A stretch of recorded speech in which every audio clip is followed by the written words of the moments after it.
ಓಡಿ ಬಂದ ನನ್ನ ಶಿಷ್ಯ ಅಭಿವಂದನಕ್ಕೂ ನನ್ನ ಚಿಂತಾಗ್ರತೆಗೆ ಭಂಗವನ್ನುಂಟು ಮಾಡಿ. ಹೇ ಮಹಾದೇವ, ಕ್ಷತ್ರಿಯ ಅಭಿವಂದನಿಗೆ ಸನ್ಮಾರ್ಗ ತೋರುವ ಸಶಕ್ತ ನೀನಾಗು. ಇದು ಈ ಸ್ವರ್ಣ ರುದ್ರ ಮುನಿಯ ಸಂಕಲ್ಪ.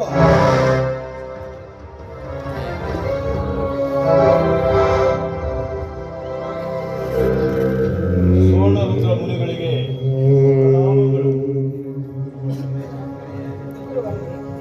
ಲೋಕವಿಖ್ಯಾತರಾದ ನಾವು ಶೋಕ ಸಾಗರದಲ್ಲಿ ಮುಳುಗುತ್ತಾ ಇದ್ದೇವೆ ಗುರುವರ್ಯ. ಮನಸ್ಸು ದುರ್ಬಲವಾದಾಗ ಮನುಷ್ಯ ನೆಮ್ಮದಿಯಿಂದ ಜೀವಿಸುವುದು ಕಷ್ಟ.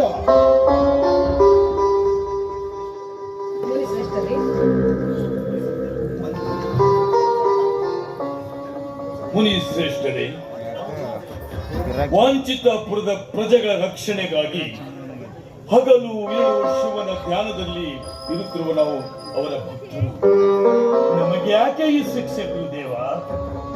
ಮಾಡಿದ ಕರ್ಮವೇ ನಿನಗೆ ತಕ್ಕ ಪ್ರಾಯಶ್ಚಿತ್ತ. ಏನು ಮಾಡಿದ ಕರ್ಮವೇ? ಶಿವ ಶಿವ, ಇದೆಂಥ ಅಪಸ್ವರ ನುಡಿ ಕೇಳ್ತಾ ಇದ್ದೇನೆ ಆಚಾರ್ಯರೇ. ವಾಂಚಿತ ಪೂರ್ವದಲ್ಲಿ ಕರ್ಮ ದಾರಿ ತಪ್ಪಿದಾಗ ಸನ್ಮಾರ್ಗದತ್ತವಯುವ ಧರ್ಮ ಧಾರ್ಮಿಕ ಈ ಹಂಸಾನಂದ ಮಹಾರಾಜ, ಇದರಲ್ಲಿ ನಮ್ಮಿಂದ ಏನಾದರೂ ಅಪಚಾರವೇ? ಹೇ ಮಹಾನುಭಾವ, ಮಾಡಿದ ಕರ್ಮ ನೆನಪಿಲ್ಲವೇ? ಶಿವರಾತ್ರಿ ದಿನದಂದು ನಿನ್ನ ಧರ್ಮ ಪತ್ನಿ ನೀಲಗಂಗಾ ಶಿವನ ವ್ರತದಲ್ಲಿದ್ದಾಗ ಪರವಶನಾಗಿ ಸರಸಕ್ಕೆ ಕರೆದು ಶಿವವ್ರತವನ್ನ ಭಂಗ ತಂದಿರು. ಅದಕ್ಕೆ ಅನುಭವಿಸೋ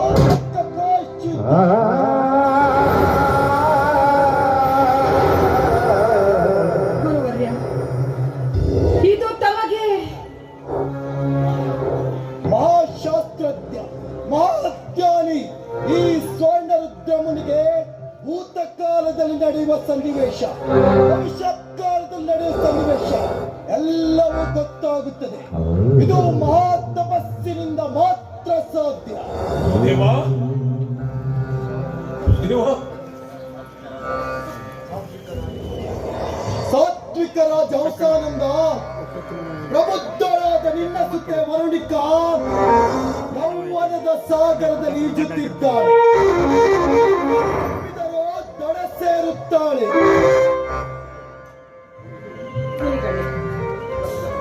ಕಂದ ಅಜೇಂದ್ರನ ಬದುಕೆ ಪ್ರಶ್ನಾತೀತವಾಗಿದೆ.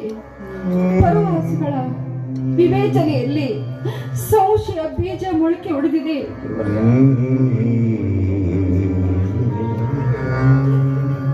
ಮುನಿ ಶ್ರೇಷ್ಠರೇ, ಮಗಳು ನಮ್ಮ ಚೌಕಟ್ಟನ್ನು ದಾಟಿ ವಿವಾಹವಾದ್ರೆ ಆ ಅನಾಥ ಬಾಲಕನಿಗೆ ಯಾರದಕ್ಕೂ ಮುನಿ ಶ್ರೇಷ್ಠರೇ.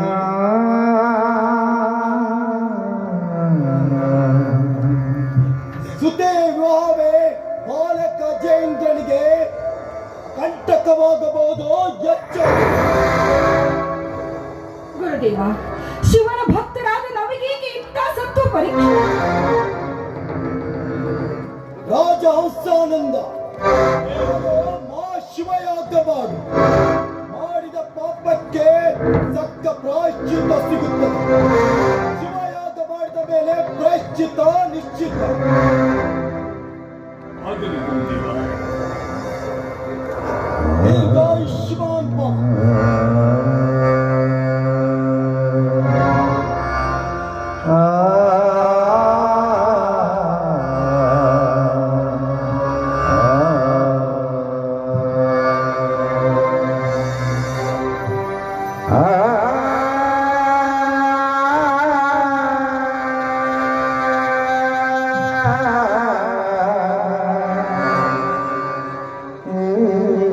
ಚರಿತ್ರೆ ಬರೆಯುವುದು, ಚರಿತ್ರೆ ಅಳಿಸುವುದು ಶಿವನ ಕೈಯಲ್ಲಿ. ಓಂ ನಮಃ ಶಿವಾಯ.